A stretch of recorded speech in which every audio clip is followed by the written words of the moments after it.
इससे पहले कि हम लोग नया चैप्टर शुरू करें, कुछ महत्वपूर्ण बिंदु हैं जिनको कि आप लोगों को याद रखना होगा। तो मैं लिखता हूँ महत्वपूर्ण बिंदु, महत्वपूर्ण बिंदु, और इन सभी को आपको याद रखना पड़ेगा, तभी हम लोग कक्षा 9 की पढ़ाई कर पाएंगे। इम्पोर्टेंट पॉइंट, इम्पोर्टेंट पॉइंट आप लोग इंग्लिश भी पढ़ा करिए, बहुत काम आएगा बाद में। तो इसमें सबसे पहला पॉइंट है घातांक एवं करड़ी। अगर आप लोगों ने इसके बारे में सुना है तो अच्छी बात है, नहीं सुना है तो इसको जान लीजिए और याद रखिएगा। इसको लिखते हैं इंडिसेस एंड सर्ट्स। ठीक है, तो ये क्या होते हैं? तो सबसे पहले हम लोग जानते हैं घातांक क्या होता है। यदि किसी संख्या को, यदि किसी संख्या को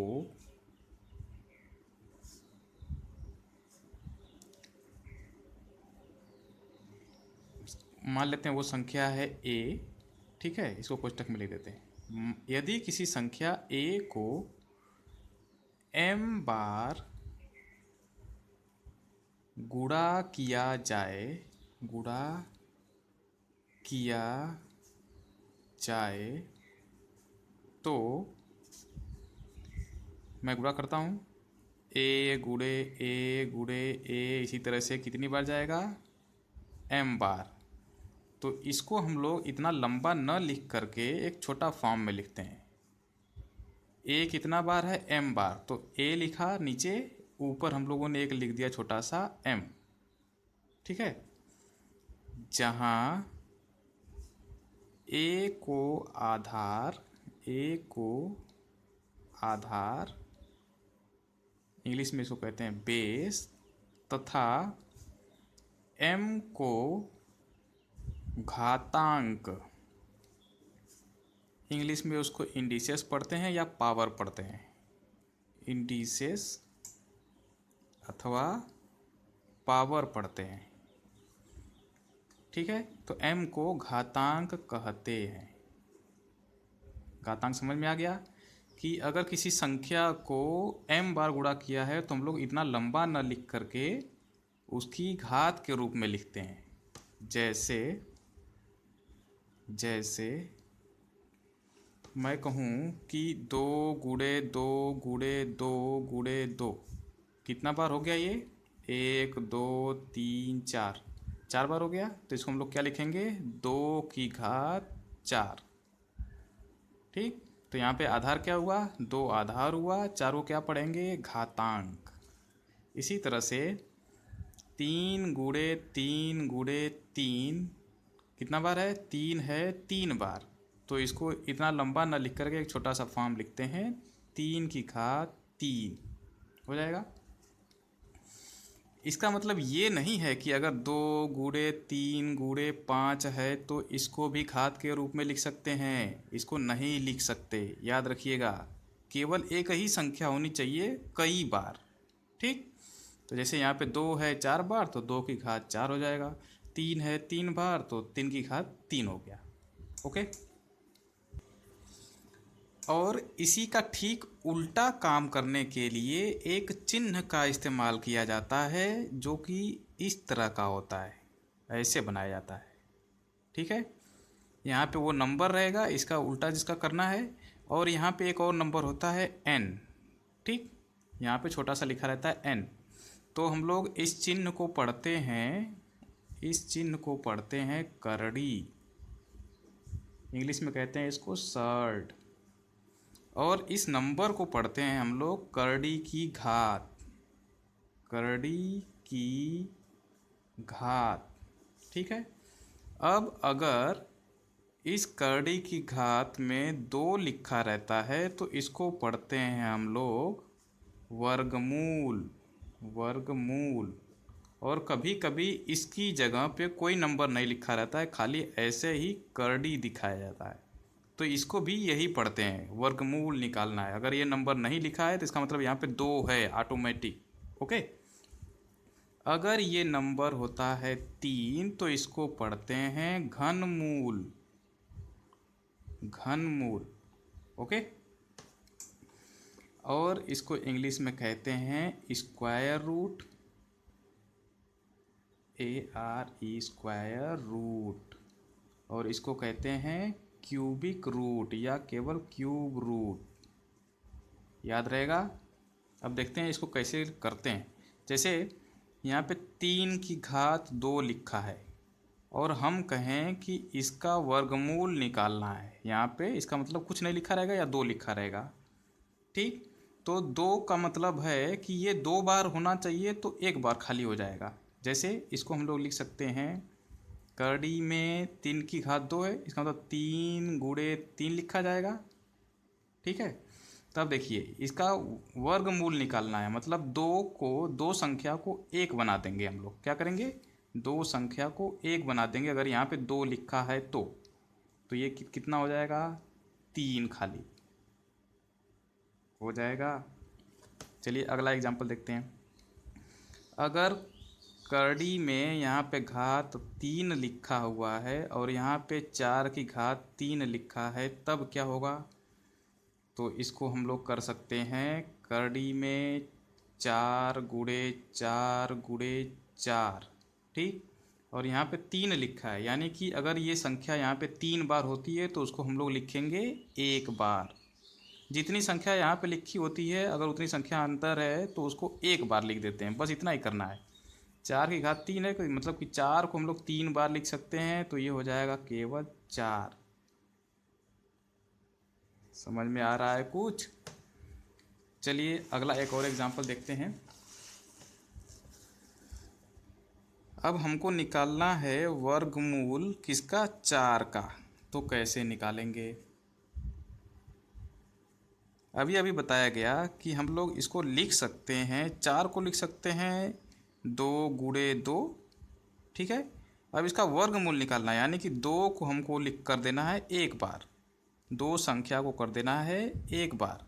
तो कैसे करेंगे, खाली 2 लिख देंगे, हो गया ये वर्गमूल।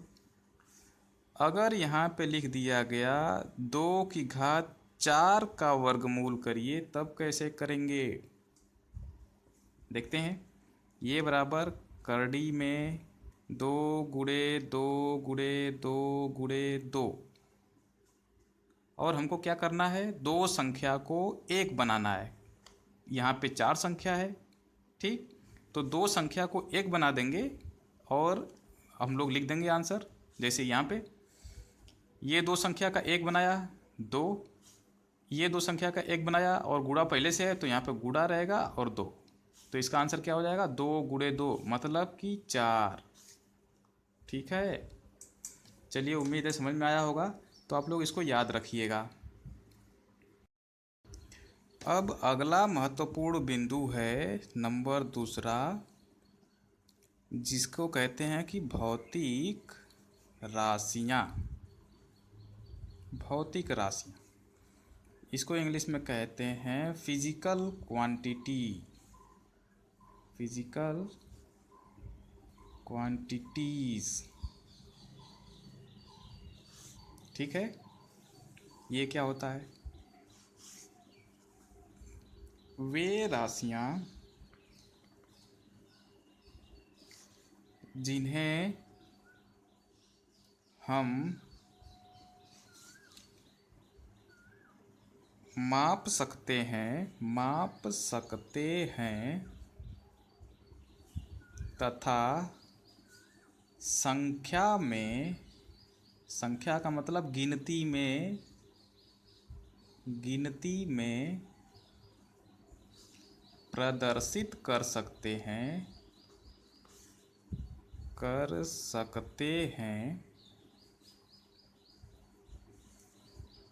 उन्हें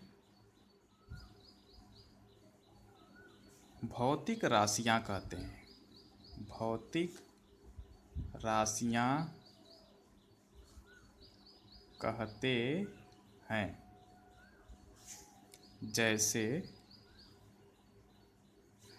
द्रव्यमान, आयतन, बल, त्वरण इत्यादि। इन्हें क्या कर सकते हैं हम लोग?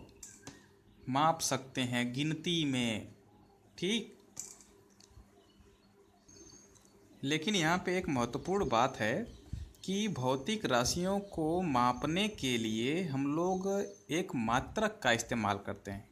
जैसे घर पे दूध वाला आता है तो हम लोगों को चाहिए 5 लीटर दूध, तो कहते हैं ना कि 5 लीटर दूध दीजिए, कि ऐसे कहते हैं कि 5 दे दीजिए, ऐसा तो कहते नहीं है। यानी कि यहाँ पे एक मात्रक लगाते हैं, लीटर। इसी तरह से कोई द्रव्यमान है, जैसे कि हमको चाहिए सब्जी लेने जाना है और 5 किलो आलू लेना है, तो हम बताएंगे कि 5 किलो दीजिए। वहाँ पे ये नहीं कहेंगे कि 5 लीटर आलू दीजिए, गड़बड़ा जाएगा। यानी कि हर भौतिक राशि को मापने के लिए एक मात्रक की आवश्यकता होती है। तो मात्रक क्या होता है देखते हैं। मात्रक को इंग्लिश में कहते हैं यूनिट। ठीक है, ओके। तो मात्रक क्या होता है? किसी भौतिक राशि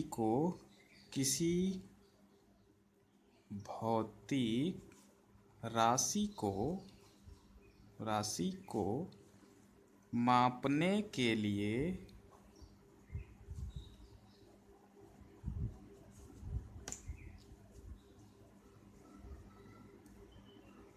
किसी निश्चित परिमाण को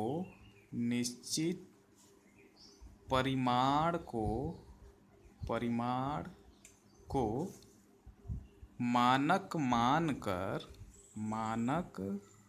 मानकर उसे एक नाम दे देते हैं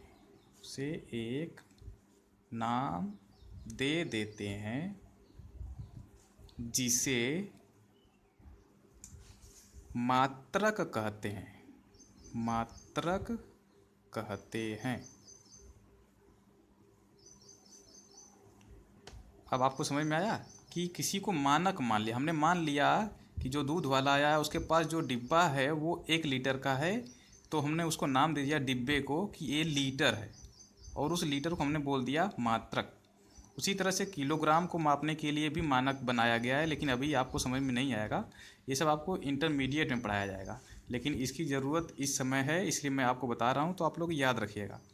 जैसे लीटर, ठीक, ये क्या होता है? दूध वाले के पास एक डिब्बा होता है, उसी को नाम हमने दे दिया है क्योंकि हमने मान लिया है कि उसमें जितना भी दूध आएगा वो 1 लीटर के बराबर होगा, तो हमने उसको नाम दे दिया है 1 लीटर, यानी कि लीटर। तो मात्रक समझ में आ गया होगा।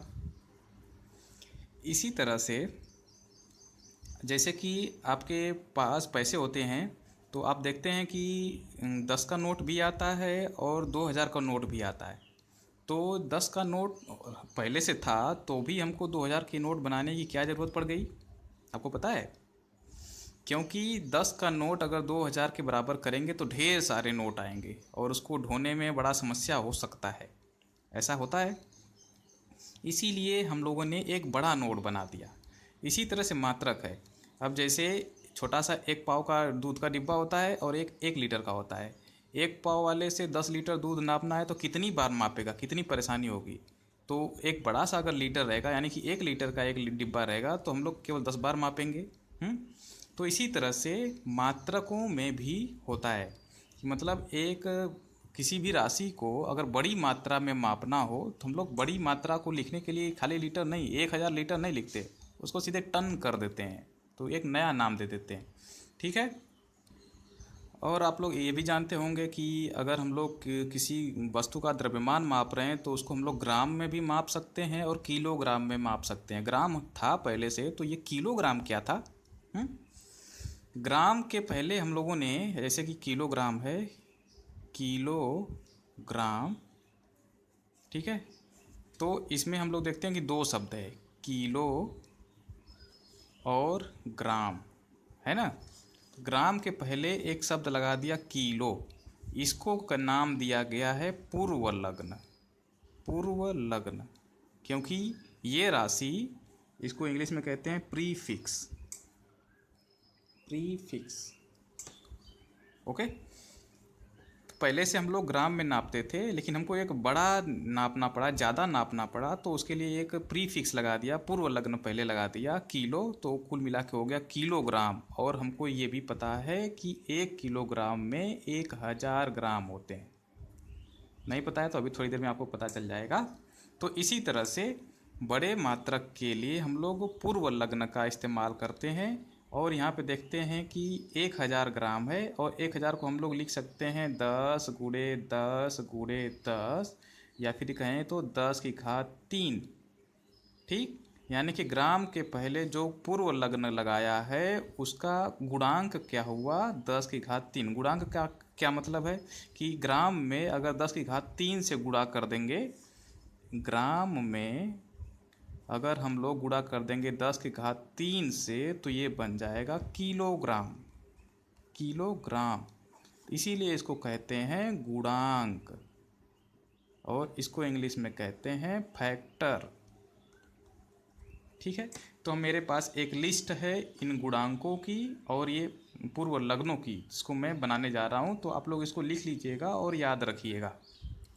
ठीक, एक टेबल बनाते हैं जिसमें पहला रहेगा पूर्व लग्न, पूर्व लग्न प्रीफिक्स, और दूसरा रहेगा गुणांक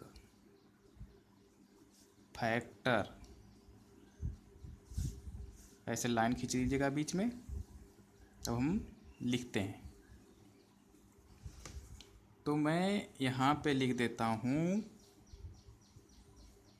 यहाँ पे कोई गुणांक नहीं है यहाँ पे, और इसका गुणांक है खाली 1, जिसको नाम दिया गया है। इस यहाँ पे हम लोग लीटर लिख सकते हैं, मिलीलीटर लिख सकते हैं, ग्राम लिख सकते हैं। ठीक है, और टाइम भी, समय में भी आता है, सेकंड होता है ना मात्रक, आप लोग जानते होंगे। समय को मापने के लिए सेकंड का मात्रक बनाया गया है। द्रव्यमान को मापने के लिए किलोग्राम मात्रक बनाया गया है, ग्राम मात्रक बनाया गया है। और आयतन को मापने के लिए लीटर बनाया गया है, क्या, मात्रक। ठीक, तो ये पहला गुणांक रहेगा 1, जिसमें कि कुछ भी हो सकता है। ग्राम नाप रहे हैं तो ग्राम, समय नाप रहे हैं तो सेकंड, सेकंड, और अगर हम लोग आयतन नाप रहे हैं, आयतन नाप रहे हैं तो यहाँ पे रहेगा लीटर। अब क्या नाप रहे हैं वो हम पे डिपेंड करता है। ठीक है, तो इसके ऊपर का सबसे पहला पूर्व लग्न है, मतलब अगर बड़ी राशि नापनी है इसकी सहायता से, तो हम लोग क्या प्रीफिक्स लिखते हैं, क्या पूर्व लग्न लिखते हैं, ये ऊपर लिखूंगा। अगर छोटी राशि नापनी है तो हम लोग यहाँ पे क्या लिखेंगे, वो मैं नीचे लिखूंगा। ठीक है, तो सबसे पहला है डेका लीटर।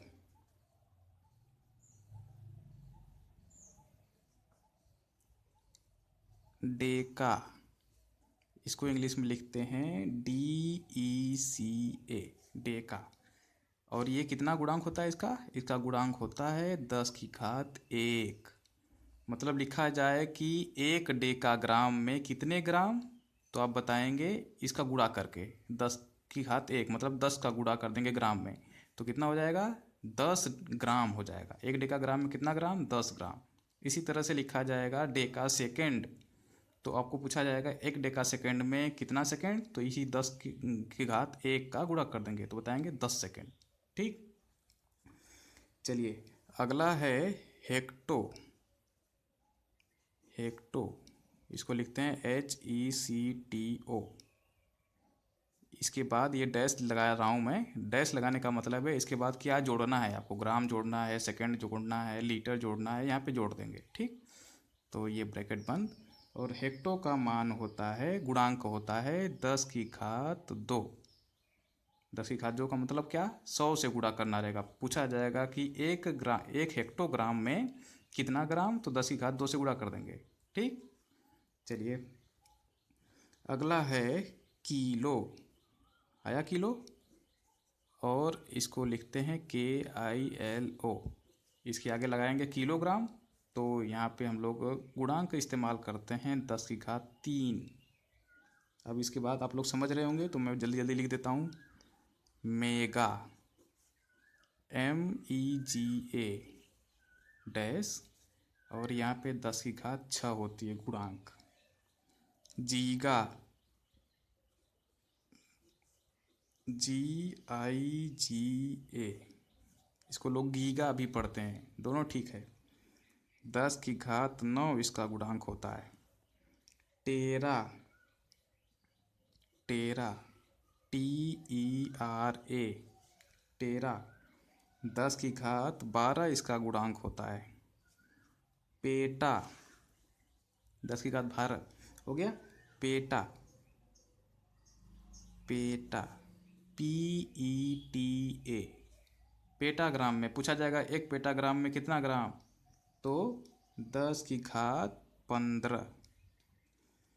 इतना काफ़ी है, लेकिन और भी एक दो लिख देता हूँ। एक्सा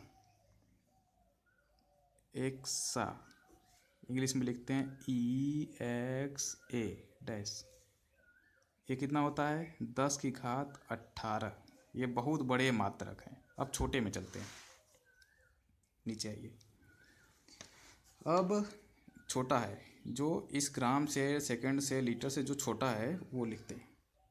पहला है डेसी DECI, ये क्या है 10 की घात -1। अब तो माइनस तो मैंने आपको बताया नहीं कि 10 की घात -1 का क्या मतलब है, तो चलिए देखते हैं। जैसे कि आप लोग लिखे कि 10 गुणे 10 गुणे 10 बराबर 3 बार है, तो 10 की घात 3 बार हो जाएगा। ठीक, अगर यहाँ पे लिखा जाए उल्टा कि 1/10 गुणे 10 गुणे 10 है, तब क्या लिखेंगे, तो इसको लिख सकते हैं 1/10 की घात 3। इसको हम लोग आसान में लिखते हैं 10 की घात -3। ठीक है, समझ में आ रहा है। इसी तरह से अगर 10 की घात -1 दिया है, इसका मतलब ये कितने के बराबर हुआ, 1/10 के बराबर, क्योंकि 10 की घात 1 है। अगर यहाँ पे 1 रहता तो ऊपर जाके क्या हो जाता, 10 की घात -1, तो 10 की घात -1 दिया, इसका मतलब 1/10। और अगर 10 की घात -2 लिखा है तब, यानी कि 1/10 गुणे 10। ठीक है, चलिए याद रखिएगा। ये हम लोग हो गया हम लोगों का डेसी। अगला है सेंटी।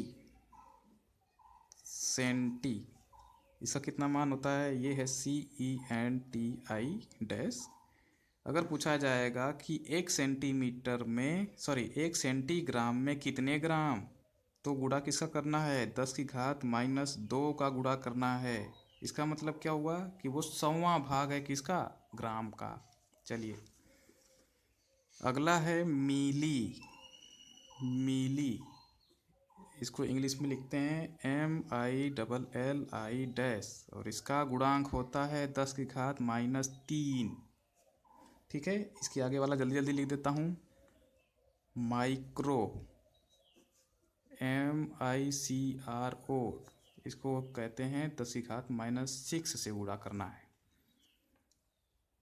माइक्रो के बाद आता है नैनो NANO,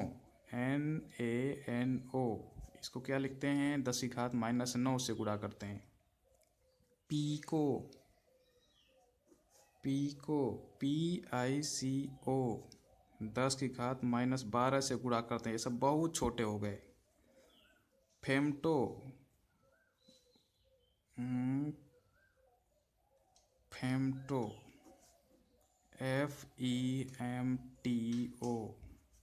फेमटो को लिखते हैं 10 की घात -15। और लास्ट में लिख रहा हूँ एटो ATTO, और इसका गुणांक होता है 10 की घात -18। ठीक, तो ये टेबल बना लीजिएगा और याद रखिएगा कि इस टेबल का क्या मतलब है। इस लाइन के नीचे सब छोटे मात्रक हैं और इस लाइन के ऊपर सब बड़े मात्रक हैं। ठीक, ये तो अब तक आपको समझ में आ ही गया होगा। चलिए ठीक है। अब आप लोगों ने देखा कि भौतिक राशियों को मापने के लिए मात्रक की ज़रूरत पड़ती है। तो भौतिक राशियाँ और उनके कुछ मात्रक आपको पता होने चाहिए। तो पहले मैं बता देता हूँ कि भौतिक राशियों के मात्रक, ठीक है। भौतिक राशियाँ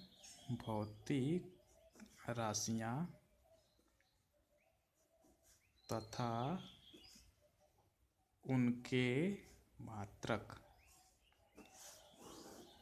कुछ के बारे में बता देता हूँ, बाकी के बारे में आप लोग इंटरमीडिएट में पढ़ेंगे, तो अभी से परेशान मत होइएगा और जितना बताया जा रहा है उसको याद रखिएगा।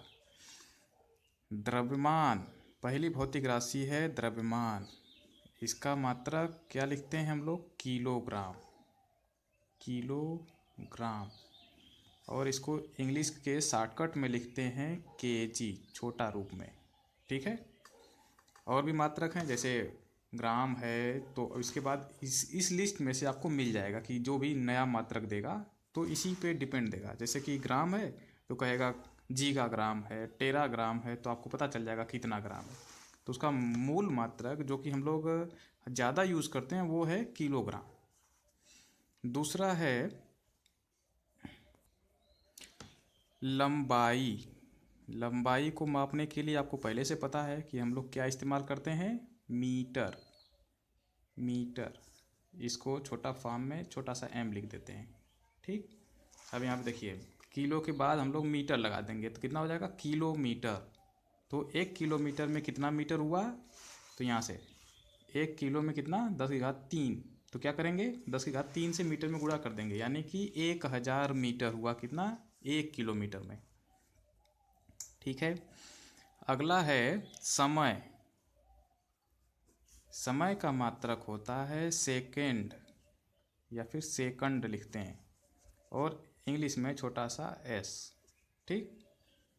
इसी तरह से अगला है ताप।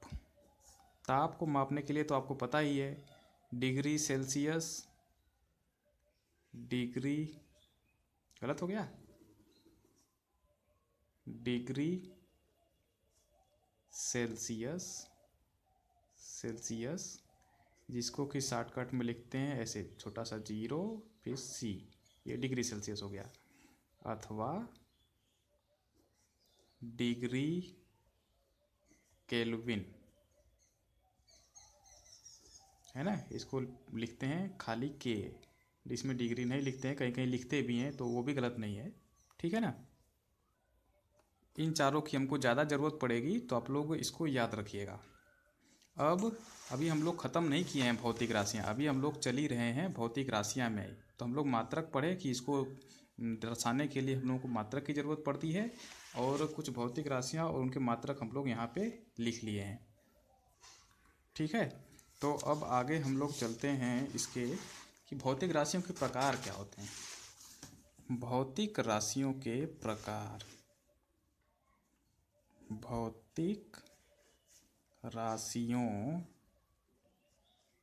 के प्रकार, इंग्लिश भी लिख देते हैं, टाइप्स ऑफ फिजिकल क्वांटिटीज,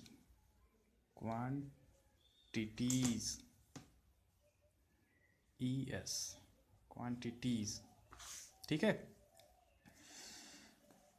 भौतिक राशियों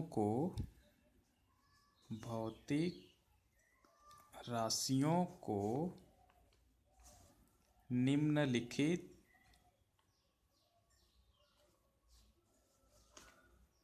तीन भागों में बांटा गया है। 3 भागों में बांटा गया है। सबसे पहला क्या है? अदिश राशियाँ।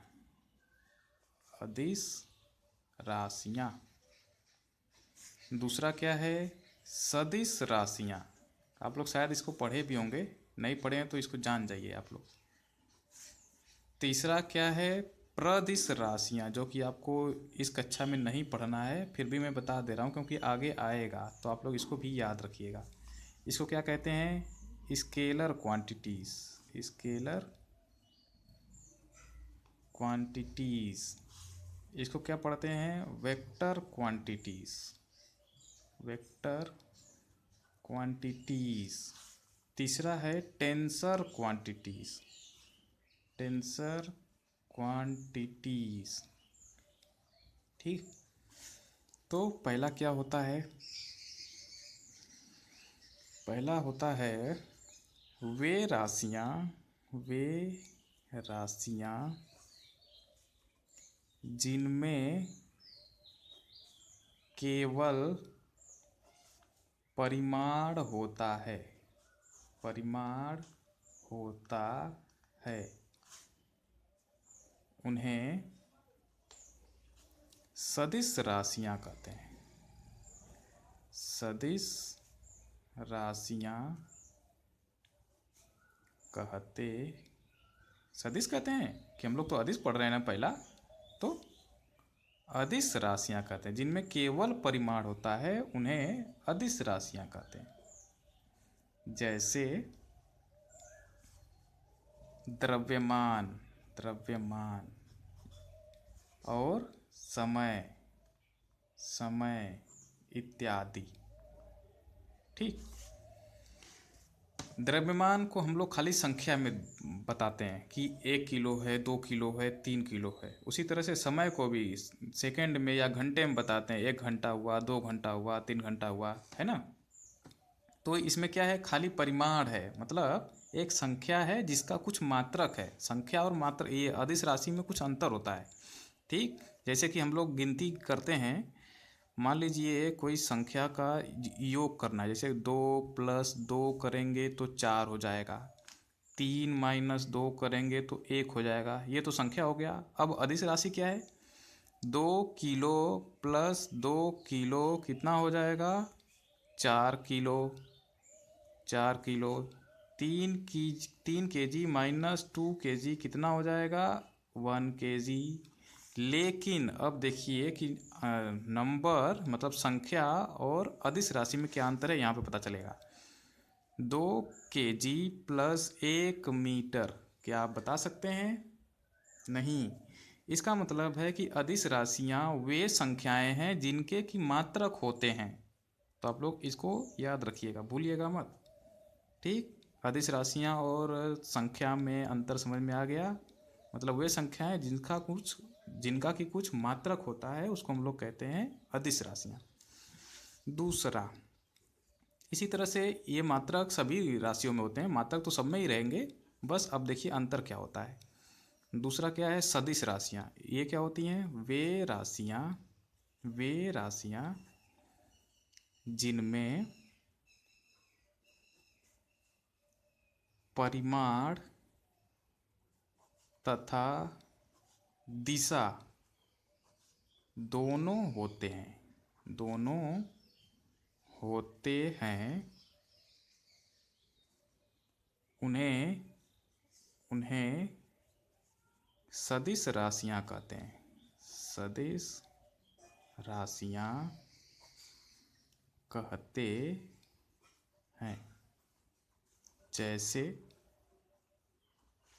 बल, त्वरण इत्यादि।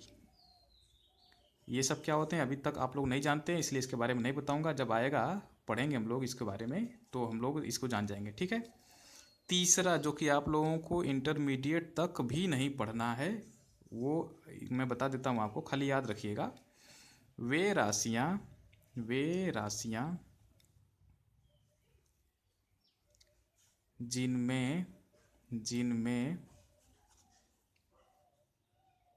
परिमाण तो होता है, परिमाण तो होता है, परंतु दिशाएं अनेक होती हैं, अनेक होती हैं, उन्हें प्रदिश राशियां कहते हैं। प्रदिश राशियां कहते हैं। ठीक, तो ये आप लोगों को नहीं पढ़ना है, तो इसके बारे में ज़्यादा नहीं बताऊंगा, बस आप जान गए ना। इसमें परिमाण तो रहेगा लेकिन कई दिशाएं, और सदिश में क्या हुआ, परिमाण रहेगा लेकिन एक ही दिशा होगी, ठीक। और पहले में क्या है, खाली परिमाण रहेगा, कोई दिशा नहीं होगी। तो हम लोग पढ़ेंगे आगे तो जान जाएंगे इसके बारे में कि ये क्या है, ठीक है। अब यहीं पे आप लोगों के महत्वपूर्ण बिंदु खत्म हो चुके हैं, और आप लोग इसको अच्छे से याद रखिएगा, क्योंकि अब हम लोग अगले क्लास में अपने चैप्टर नंबर 8 जिसका नाम है गति, उसकी शुरुआत करेंगे। तो ये सारी चीज़ें आपको हमेशा ज़रूरत पड़ेगा, तो इसलिए आप लोग अगर याद रखेंगे तो हम लोग पढ़ेंगे तो जल्दी से आसानी से समझ में भी आएगा, ठीक। तो अब हम लोग अगले क्लास में क्या करेंगे कि अपने चैप्टर नंबर 8 गति वाले चैप्टर की शुरुआत करेंगे। तो अब पढ़ के रखिएगा, ओके।